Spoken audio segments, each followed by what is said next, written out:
My priorities might not be very straight. But then again, neither were Hermione's. Hello and welcome back to my channel. My name is Lesia and today I'm going to be doing another book tag. It's time I did another one because it has been, what, 3 months since the last one, and I've picked another bandwagon to hop on.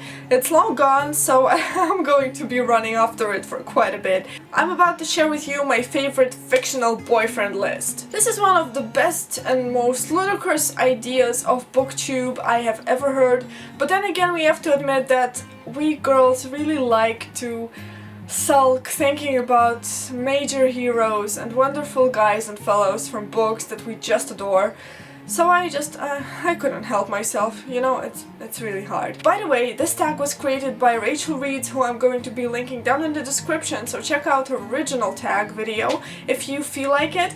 And I had to cheat, so in some categories I picked 2 or 3 guys. As you're going to find out, my reasoning behind this is not always very solid, so let's get into it. The first category, by the way, is most romantic boyfriend, and I had 2 options, but I think I'm going to be narrowing it down to Luke from Rachel's Holiday by Marian Case.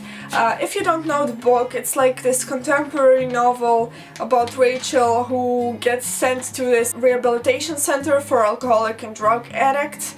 And Luke is her hot ex-boyfriend, and he's really awesome. First of all, he's really hot, he wears leather pants, and he's also really kind and considerate. I just love the guy, he's really cute, he's... Calm down, Lesia, calm down.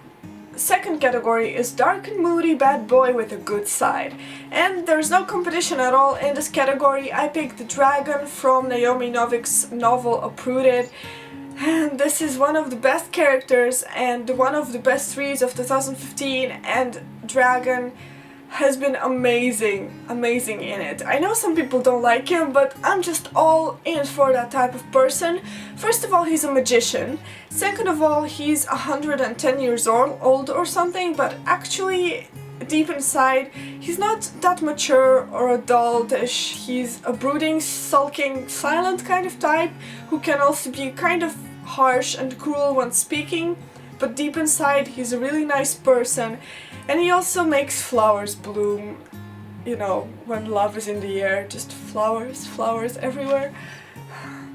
He's really awesome. I love the dragon.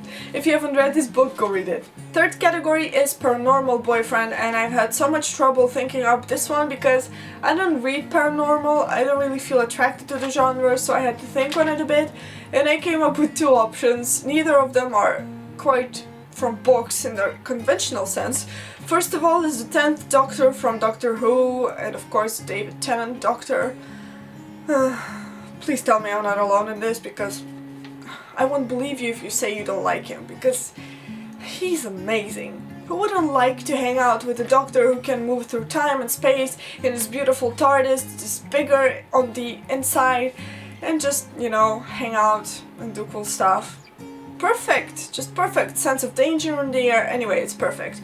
Second option I got is the Flash from the comic books, so that kind of counts. And then again, The Flash has its own series now, and I really like them, and I like Barry Allen because he's also funny and fast, and it's a cool combo. I like funny and I like fast. And the whole sense of danger. I guess this category just kind of screams danger. The fourth category is a boyfriend you want to tame. I got 2 options in here, and I can't really give up on either one. The first one is Rhysand from The Court of Thorns and Roses by Sarah J Maas, and he is the antagonist of the book. Kind of, not really, he's a part of it. He's not really likable in the beginning, but then he kind of grew on me. And first of all, he's really witty and clever, and he knows how to create a binding contract, which is a useful skill to have with a boyfriend. He's very dignified, but then again he's super powerful. And if you're gonna pick a fairy boyfriend, you might as well go with Rhysand, because he's gonna keep your life very interesting. I don't know, he's just fun. The second person in this category that I'm cheating all the time, you just don't have to pay attention to me, but the second person, which is also not quite from a book, he's from a manga and an anime, he's from Inuyasha, and he's called Seishomaru. If you don't know him, oh my god, he's amazing. Go watch Inuyasha, you won't regret it. if it's going to be the only anime you're gonna see, that's going to be the one you have to. Sesshomaru is this godlike creature person with, you know, pointy ears. I think he has pointy ears. Anyway, he's a really good fighter, and he's very closed up as a person. He has lots of contempt for humans, which is very attractive in a god. He doesn't object to killing people. Sesshomaru really has a soul, but very, very deep inside, and there's something very attractive about types like this. Next on is a boy you friend-zoned, and this is going to be an unconventional one. This is going to be Jamie Fraser from Outlander. While I like the Outlander series very much, and I enjoy reading about Claire and Jamie and everything in between them, I am not as connected with Jamie personally on a personal level. I like that he's Scottish, I like his accent, I like how he cares for Claire, but I don't always like his decisions, and I don't think I could bear to live with him. He's very, patriarchal? Is that the way to say it? And this would really get on my nerves, because he just thinks that women shouldn't do some stuff and that they should hang back and listen to their husbands, at least in the first book. And that struck a major chord with me. No, just not for me. I'm sorry, Jamie, you're friend-zoned. The only category I had no doubts whatsoever about is your soulmate. And if I would have a soulmate, it would be Richard Cypher from the Wizard's First Rule and the Sword of Truth series. But I don't think that's possible. You see, Richard and Kaelin are my one true pairing. I don't really feel right about stealing Richard from Kaelin, and I don't think that would happen. But let's just imagine for a second, Richard is brave, Richard is courageous. Richard is so skilled with a sword, Richard isn't afraid of getting what he wants, and he's very faithful and determined. He's the best boyfriend any woman could get, and Kaelin got him, she has to be happy. The next category is a boyfriend you want to elope with, and for this category I picked Cormoran Strike from Robert Galbraith, aka J.K. Rowling's crime series. Well, Cormoran is ex-army, and he's very good a detective, and he's an awesome character, and I love how girls just keep being drawn to him, although he doesn't really make that much of an effort. I also like that he's kind of silent, but he's very nice, and he doesn't like to be tied down, but at the same time he feels things very, very deeply. And I think that he's the kind of guy who would want to elope instead of throwing a big wedding. So I picked him, I just had to include him in this, you know. Next on I got a boyfriend you'd venture anywhere with, and I had to pick Mark Watney for this. Maybe I'm being a bit too calculating or anything, but come on, you could go anywhere with Mark Watney and not be afraid for your life. Because the worst thing that could happen is you'd be stranded on Mars eating potatoes for 500 or something souls. Spoiler alert. Oops.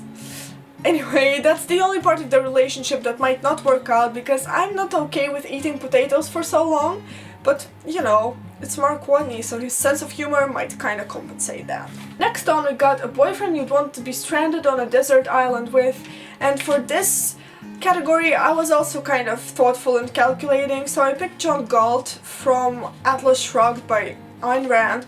I know it's terribly long and it drags on, but I just like John Galt as a character. First of all, there's a mystery about who he is, what he does, but the most important thing is, first of all, he's very honest, he stands up for what he believes in, and he is able to create whole civilizations from the ground up, and that's the thing that you want on a deserted island. Plus he's super hot, so I would not get bored with him, so that's a plus. And last but not least, the category that beats all of them is called Most Badass Boyfriend, and I got 3 options for this one. So the first one is Valek from Poison Study. I just love Valek. First of all, he's an assassin. He's smart, he's cunning, he's knowing where to stand back and let you explore your own possibilities and capabilities, but he also knows when to lend a hand and help you out. He's also very, very brave, and he's also very loyal, and he's just super, super hot. So Valek, you have my heart, you're so badass. Second option I had to include is Red Butler from Gone with the Wind, because Red He's unstoppable. He's like a tornado. He just goes for what he wants, he gets it, he doesn't care about anything. If there's one guy more badass than Red Butler, is the third option that I included in this category is Deadpool. I know he's a comic book character and I really don't care. He's so funny. I mean, sometimes it's bordering on insulting. Often it borders on insulting, but that's what's so fun about him. First of all, he's unkillable, so you would die first, so that's kind of a plus. I don't know. You would never have to feel bored in your life, because such things don't exist in the Deadpool universe. And third, well, I think your love life would be very, very interesting with Deadpool in it. So that was it for my top picks of my fictional boyfriends. Please let me know down below what are your favorite fictional boyfriends. Who would you really want to come into life from the page and just be with you till the end of your days? I hope you liked this video. Please leave me a thumbs up and don't forget to subscribe to my channel, and I'll see you next time. Bye bye!